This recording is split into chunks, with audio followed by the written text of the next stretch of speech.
All good, yeah.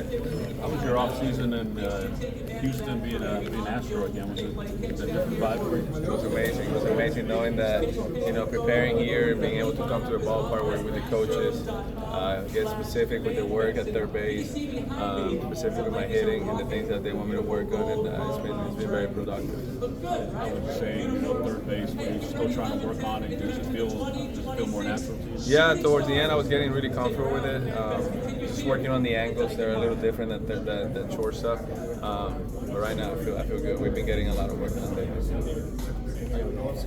Joe said he wanted to sit down with you and kind of talk about what you guys can do from last season. What are some of the things that you share with them? What you guys operate this season that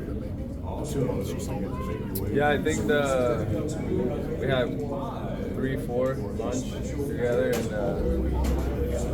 the main thing is just helping the guys understand what it takes to stay on the field. We had way too many injuries last year, and I feel like when I got here, there was not people didn't have the routine that they needed to have in order for them to be able to withstand the whole season. And for the young guys and the people that have not been doing this for a while and have not been through injuries in the past, it's easy to get carried away and just go through the emotions on a daily basis. But there's some things we gotta do before and after games, and that's something we're gonna implement in spring training. And then when it comes to playing, once everybody's healthy, I feel like our team is really, really good. So, but we need to put a collective effort into having these routines in order for us to be more consistent when it comes to taking care of the body.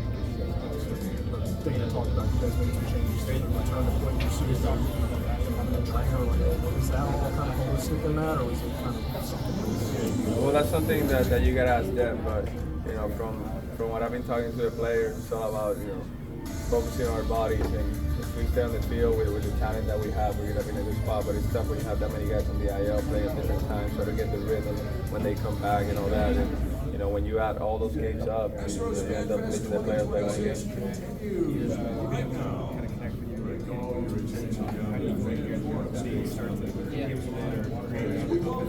Yeah, they're better at hitting coaches, and I've had some conversations with them this week. They're here, we've been hitting the ballpark, and I like where they're at. I like the guys that we have, and I think it's gonna be really easy to talk to them and get to learn from them. And it seems like they're here to help. They're not here to try to do anything different, at least for the other guys that have been here, but they're here to remind us what makes us great, and I think that's a good way to go with the business. From the Sunday, the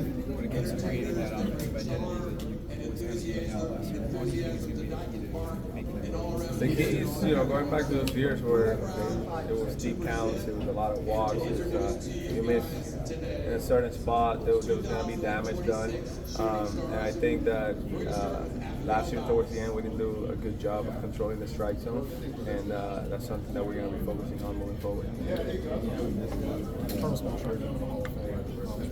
First of all, just your thoughts on Beltran and somebody who played with you, getting him, what did that mean to see him? Oh, proud of him. I grew up watching him play, and he was a joy to watch. I got to be his teammate, and I became more of a fan of him, not only a player, but also a person, and the way he carries himself and the way he leads his family. So he's somebody that I always looked up to. Now that I have my kids, I look at the way he did it back when I was playing with him, and I try to emulate a lot of the things that he did. And I had a conversation with him yesterday, and I was telling him how proud I was of everything he's accomplished, and for me, he's a great role model. Obviously, with what happened here in 2017, it's prominently mentioned in the report.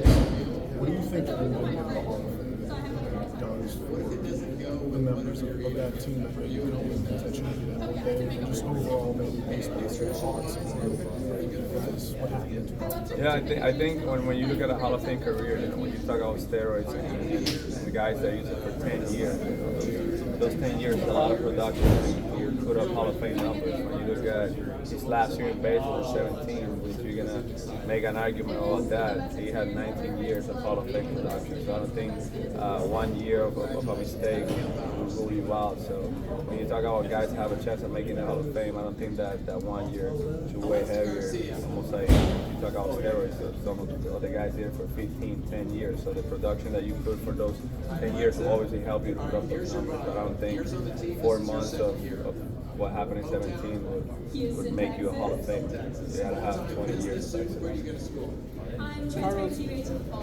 Carlos told me yesterday that when he went through the Hall of Fame plaque gallery, he asked Jessica to film him as he went and visited every plaque of every Puerto Rican. When you think of all the Puerto Rican greats, he's the sixth in the Hall of Fame.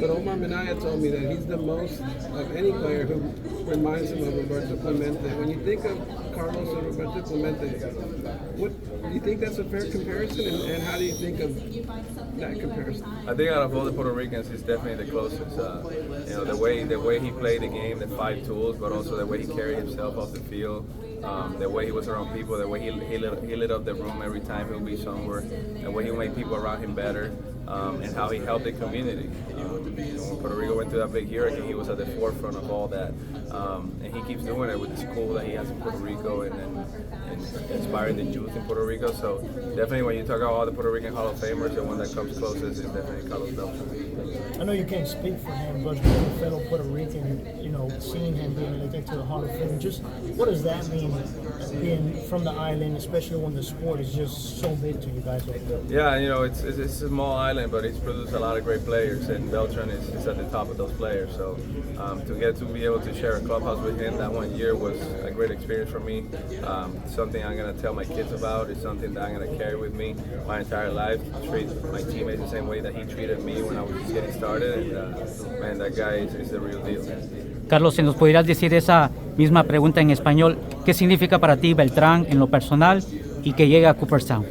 Es un orgullo poder verlo en el Salón de la Fama, de verdad que el mejor teammate que he tenido, de la forma en que me enseñaba a jugar el juego, me enseñaba a analizar todo sobre el juego y la forma en que fuera del parque trataba a la gente, como era un buen líder de su familia, de verdad que es un ejemplo a seguir, es una persona que siempre he admirado. Mencionaste que platicaste con él, ¿podrías compartir con nosotros alguna frase en esa plática o esa charla que tuvieron? Simplemente muy orgulloso de todo lo que ha hecho, de verdad que todos sabíamos que iba a ser un Hall of Fame en algún momento, por los números que ha puesto, por la forma en que jugó, no solamente en la temporada regular, sino también en los playoffs. De verdad que si él no entra en Hall of Fame, no creo que mucha gente tiene chance, y de verdad que fue muy bonito ver que un puertorriqueño nuevamente esté en el Hall of Fame. Carlos, hablabas hace rato sobre los cambios que quieres hacer en el clubhouse con los nuevos especialmente.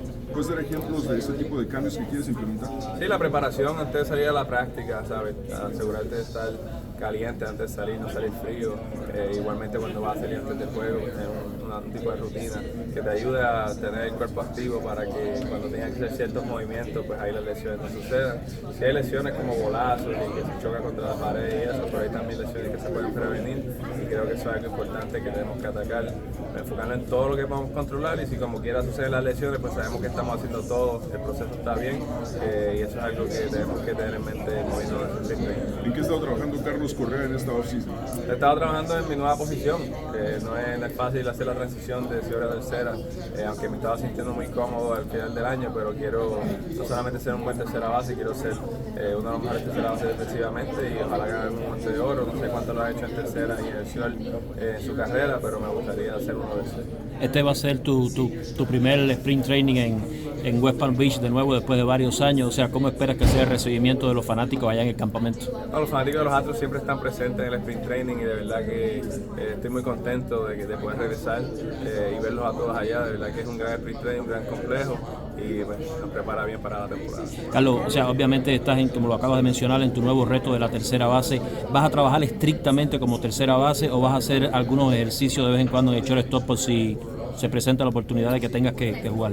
No, voy a estar trabajando estrictamente en tercera base, creo que esa ya es mi posición de ahora en adelante. También tenemos a Nick Allen en caso de que Peña necesite un día libre que puede cubrir el campo corto muy bien. Creo que sí, tercera base es lo que quiero estar jugando. Carlos, what has that routine been like to work on third base this winter? What have you been doing, and what's a day like for you working on that position? So I've already taken more ground balls this off season than the past 5 seasons combined. It's been a lot of hard work with Joe, with Perechica, and Jason Bell. So I've been coming here at least twice a week, and then at the ballpark that I go to with my brother twice a week. So I've been getting ground balls 4 times a week. As to where winters in the past, I was not taking many of those. Shortstop I played for so long, but I'm taking a lot of pride of being an elite defender at third base also. So putting a lot of work. And you said you want to win that Gold Glove at third base. Yeah, I would love to add that to the list, not only at shortstop but also at third base. I don't know how many players have done that, but I'd like to become one of them. Carlos, no playoffs last year. It's been a weird off season for this organization, and we talked the other day about what it means to be a part of this organization with an ownership at the top that wants to win and expects to win. What's that mean for you? Well, having an owner like Jim Crane is inspiring to all of us. He always puts the right pieces on the field for us to have a chance of winning a championship every year, and he's very invested. He's around the clubhouse. He's coming here to some of our workouts during the winter, and he's very present as an owner, and that's not something you see a lot in baseball. So that tells us how much he wants to win. That tells us how much he cares and how much he loves his city. So we got to go out there and perform, not only for him but for the city of Houston, and get in the playoffs and bring another championship. Is this Fan Fest Day fun for you? Just kind of get back out and reconnect with the fans? Super fun because when I get traded in the middle of the season, so it's really hard to interact with the fans when you're in the middle of it all and try to make a playoff push. But this day is special because you get to talk to them, you get to interact with them, take pictures, and it's special for them, but it's even more special to me. Los Cangrejeros de Santurce se coronaron en Puerto Rico bajo la dirección del coach de banca de los Astros. ¿Has tenido alguna comunicación con él? O sea, Omar López, que fue el que lo llevó al título. Sí, hablé con él hace 2 días. Estábamos aquí practicando y hablé con él y de verdad que muy contento de el líder que se ha convertido y es tremendo madre. Yo lo tuve cuando estaba en las ligas menores y de verdad que es tremendo ser humano y tremenda persona. Well, we're working with the Astros right now on some logistics that we gotta work to get some approvals, and then Jim is gonna talk more about it next week. I feel like, but I had a conversation with him when I was working out here 2 days ago, and there's some logistics and approvals that we gotta get to before they can approve my participation. Yeah, I want to play. Yeah, but we gotta go through all the logistics. Carlos, looking at your career, kind of when you started here, now you're a dad and you're back here, changing positions, kind of what are some of the things that you kind of learned the most about baseball, about life, and about, being a dad?